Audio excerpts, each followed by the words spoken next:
there. There it is. All right, Dodgers win last night. They go over 500. They are now 11-10 on the season. They got a win over the AAA Miami Marlins last night. And Buehler, like Ferris Bueller. He was a guy that they brought up towards the end of last year. He throws bullets.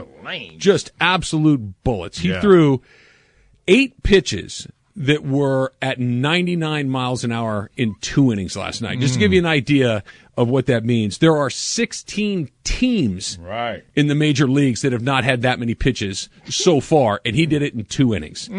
He throws absolute gas. And you look at a guy like that, they send him back down to the minor leagues. It seems like it's one of those things that they're shuffling their roster because they're not going to need him for a few more days, and they'll bring him back when they need him again. You can add another player. It's one of those weird baseball things where guys go up and down for a period of time. Do they care about the person in there?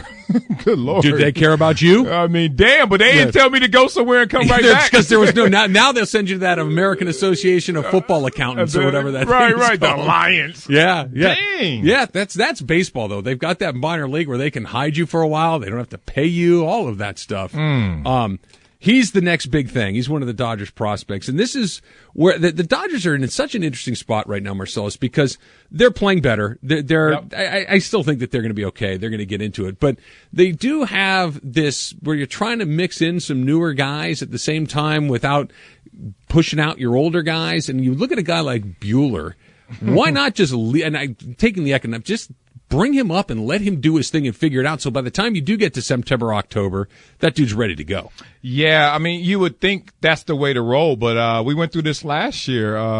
Agon and his issues and playing first base. Oh, Agon's first base, and then injuries, and then what Cody happened? Bellinger. Yeah, we saw Rookie of the Year. And then next thing you know, you're like, all right, Agon gone. I think the Dodgers are still obviously married to the numbers, and they're wanting to.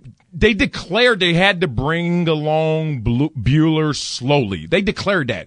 And I don't think that his production, which 5 scoreless innings should say a lot, they were nitpicking in terms of his control was off. But, no one, 4 hits given up, right? So you talk about a guy who had a great real first outing this year. First start. Yeah, first start. But then you start to realize, what are we doing in terms of his overall value to this franchise? And do we want to compromise that early in the season where we actually have the same record we did in our season last year that was a World Series appearance, where it seems like it's doomsday for the Dodgers in terms Clayton Kershaw's 1-3 and they're off to a bad start and no Justin Turner, but same team as last year, right? Yeah, I'm not worried about him in a global sense, but with Buehler in particular, you look at his line. He pitched 5 innings. He gave up 4 hits. He struck out 5. Okay. He walked 3 in 5 innings. That's not going to work. You can't walk just under a guy an inning. You're going to need to three walks over 7 innings. Okay. 3 over 5. You're putting guys on base too easily. Yeah. The only way he's going to figure out how to deal with that is to pitch in the big leagues, because he can go down to the minor leagues and just light guys up with 100-mile-an-hour fastball. AAA players. Right. Stop. And just absolutely torching those guys. Let's put him in the big leagues, because if he figures out how to throw strikes and get command at the major league level, you have a very special guy. I don't know if you're going to learn that as well in the minor leagues, because in the big leagues, you do that, you walk guys, you're going to give up hits, you're going to give up home runs, and now you're out of the game. You will fix that very quickly at the major league level. Yeah, and when you have that type of stuff, obviously, there's going to be a natural attraction to display it. And with the Dodgers' earlier pitching woes and Clayton Kershaw still being Clayton Kershaw, but not getting the run support maybe in those few outings he's had, there's certainly a need for him, as you can see. I'm not sure. I mean, look, if you look at Ryu, he's probably performing the best consistently this year. So that's a little unexpected, but then we got the issues with Rich Hill, and Wood is not the same right now. No, see, I think he is the same. He's the same he's been his entire career other than last year. Last year was the piece that wasn't the same. But that's our new standard, because that got us to the World Series. He was great, but that was one of those, he was Chris Taylor, who's nice, but you just have to, the big is what you are, not the small. And in that particular case, the season was the small. The small big sample is size. he's not a bad player, but he's not a guy that's going to run out 14-0 year or whatever he was last year. I think that's what it was. That's not who he is. Yeah. And look, all things are pointing to a positive, and Aroldis Chapman is somewhere saying, hey, who's this Buehler kid? Throwing some flames like I do. Is that always – it just seems like speed kills in football. Yeah. Duh. It doesn't kill necessarily in basketball. It helps a lot. Is it the same? Just if you got that clock in triple digits, it's just a wrap. You're going to be amazing. Yeah. I mean, I wouldn't say it's a wrap, but it's really, really close. If you throw 100 miles an hour, you're going to get guys out in the major leagues. Yeah. Even remember Jonathan Broxton? I remember he pitched for the name, Dodgers for a while. He was a giant guy. He was 300 pounds, he's a massive guy, and he threw 100. Okay, and he figured out how to. Problem was his ball didn't move very much. It came in flat. Once those guys get acclimated to seeing it just enough, now all of a sudden it's on. They're going to hit it. But if you throw 100 and even have this much of a clue as to what you're doing, as how to move it and put it in different spots, it's over. Can't do it's anything. It's going 100 miles an hour. Yeah. From 60 feet away. Bro, I've been in the batting cages that after 40, I'm like, all right, this is enough. I mean, what do you do in those moments? Obviously, you got to be a clever pitcher, and you got to make sure you stay measured and you don't tip the pitches. But what do you do in those moments? How does a batter get acclimated to, all right, this dude is throwing smoke at 100 miles an hour? What do you guys do as a pitcher to try? No, as the batter. You're sitting there in the box. Start early. Just that start early and guess a little bit. If you're throwing 100, you have to expect that that's what he's going to do, and you have to get out in front of it. So there's no reading it out of his hand or anything you like don't have that. time. Wow. He lets it go, and it's past you. Yeah. You're talking fractions of a second by the time he lets that thing go. It's the miraculous thing is that some guys do square it up. 100. Just because I'm trying to bunt. Oh, that's a home run. It's 100. Yeah. And there's just guy after guy after guy that can run it out there. Like, it's just absolutely nuts. All right, every time we talk baseball on Marcellus and Travis, it's sponsored by Schick Extreme 4 Disposable Razor, now available at Walmart. And speaking of baseball, Jessica Mendoza from ESPN's Sunday Night Baseball coverage. Hey. She's going to join us next on Marcellus and Travis, ESPN LA. Jessica Mendoza is going to join us here. In fact, she's going to join us right now, as a matter of fact. Nice. You see her on ESPN's Sunday Night Baseball coverage. Jess, good to have you back. Thanks for coming on. How's that for? She's going to join us, and then I just jump right in. I was going to say, that's good timing. If nothing else, that is absolutely fantastic timing. Yeah, and Jessica, I was asking my baseball guru co-host, Travis Rogers. That's me. About being in the batter's box, and Walker Buehler steps to the mound throwing 100+ miles per hour. If I'm the batter, and I'm not a baseball player, me, football by trade, what are you telling me in instruction to do to be ready for those pitches? Yeah, it's funny because, we're seeing that more than, we've ever seen it before as far as upper 90s, hitting 100 miles an hour. The thing with Buehler that you have to be careful with is, as a hitter, I'd rather have hard velocity. It's the secondary stuff that he'll set up with his slider. And then where he can hit it. If he punches you, gets you elevated with that fastball, you have to have that ability to lay off, even though you want to get his fastball. So I think the hardest thing with Buehler is you not only have to get on time, but the decision-making has to happen so quick because it's not just 100 that he hits, it's the slider that really you have to be prepared for. Because, I'm not saying anyone can hit upper 90s 100 by any means, but in MLB now we're seeing it more often than not. With Buehler, it's the fact that he also has his slider roll on, which he did last night, and it was fun to watch.